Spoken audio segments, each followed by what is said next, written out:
सो अब हम आ जाते हैं क्वेश्चन नंबर 13 पे। सो क्वेश्चन नंबर 13 में दिया गया है find the sum of all natural numbers between 200 and 400 which are divisible by 7। Basically हमें क्या करना क्या है, यहाँ पर हमारे पास 200 से लेकर 400 के बीच में ऐसे नंबर्स हैं जो कि हैं divisible by 7, which are divisible by 7। इन सब का हमें सम बताना है। अब देखिए, अगर हम इस नंबर को 7 से डिवाइड करेंगे तो कितना आएगा, 200/7 कितना होता है, तो यहाँ से अगर हम डिवाइड करके देखेंगे तो 7 2 14 आ जाएगा। फिर यहाँ पर ये कितना आ गया 60। अब ये 7 8 56, तो ये आ गया 28। अब बचेगा कितना रिमाइंडर 4/7। इतना क्लियर है। मतलब पूरा नंबर तो डिवाइड हो नहीं पा रहा है, लेकिन अगर इस नंबर में हम 3 और ऐड कर देते तो ये पूरा नंबर डिवाइड हो सकता था। तो मतलब ये है कि 200 तो डिवाइड नहीं हो सकता, लेकिन 203 डिवाइड हो सकता है। ये पार्ट क्लियर हो गया। अब 203 डिविजिबल बाय 7 है, तो इसके बाद फिर नेक्स्ट नंबर क्या रहेगा 210 and then 217 and so on. ये पार्ट क्लियर हो गया। अब इसी तरीके से हमें लास्ट नंबर निकालना है। लास्ट नंबर कैसे निकालेंगे, अगर हम देखें तो यहाँ पर ये 400 है, इसको ज़रा डिवाइड करके देखते हैं 7 से। तो 400/7 इज इक्वल टू कितना रहेगा, यहाँ से डिवाइड करेंगे तो 7 5 35 और ये 7 7 49, तो बचेगा हमारे पास 1/7। अब इसमें या तो हम 6 ऐड कर दें, लेकिन प्रॉब्लम यह है कि 6 ऐड करेंगे तो 400 से ज़्यादा हो जाएगा, तो मतलब कुछ ऐड तो कर नहीं सकते। तो हम क्या करेंगे, 1 को माइनस कर देंगे। 1 माइनस कर देंगे तो नंबर बचेगा 399।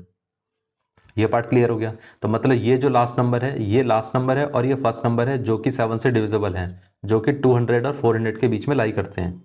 ये पार्ट क्लियर हो गया। तो मतलब रिक्वायर्ड एपी हमारे पास आ चुकी है, वो ये है।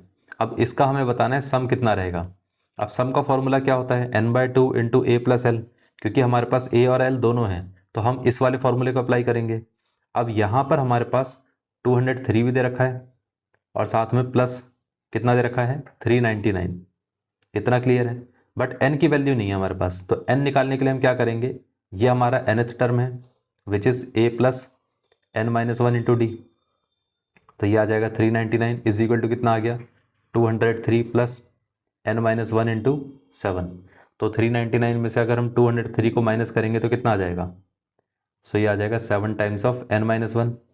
सो जैसे ही माइनस करेंगे तो ये कितना आ जाएगा, 2 में से यहाँ पर 93, 93 में से 3 चला गया तो 96, 196 is equal to 7 into n-1।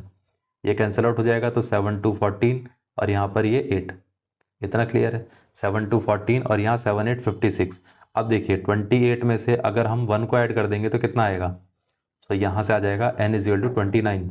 ये पार्ट क्लियर हो गया। तो n की वैल्यू आ गई 29/2। इन सबको अगर हम ऐड करेंगे तो 99, 399 प्लस 3 कितना हो गया 402, 402 प्लस 200 कितना आ गया, तो ये आ जाएगा 602। इसको अगर हम इससे कैंसिल आउट करेंगे तो ये आ जाएगा 301। अब इसको अलग तरीके से मल्टीप्लाई करने की ज़रूरत नहीं है, बस हमें करना क्या है, डायरेक्टली यहीं से भी मल्टीप्लाई हो सकता है। कैसे मल्टीप्लाई करेंगे, अगर हम 29 को ऐसा लिख दें 30-1 और ये आ जाएगा 301। 301 को अगर इससे मल्टीप्लाई करेंगे तो 3 इंटू 301 कितना आ गया 903, आखिरी का 0 आ गया यहाँ पर। और ये 1 इंटू 30, तो ये 301 आ गया। अब यहाँ से देखिए 31 में से 1 माइनस करेंगे तो 29 आएगा, 90 में से 3 माइनस करेंगे तो 87 आएगा।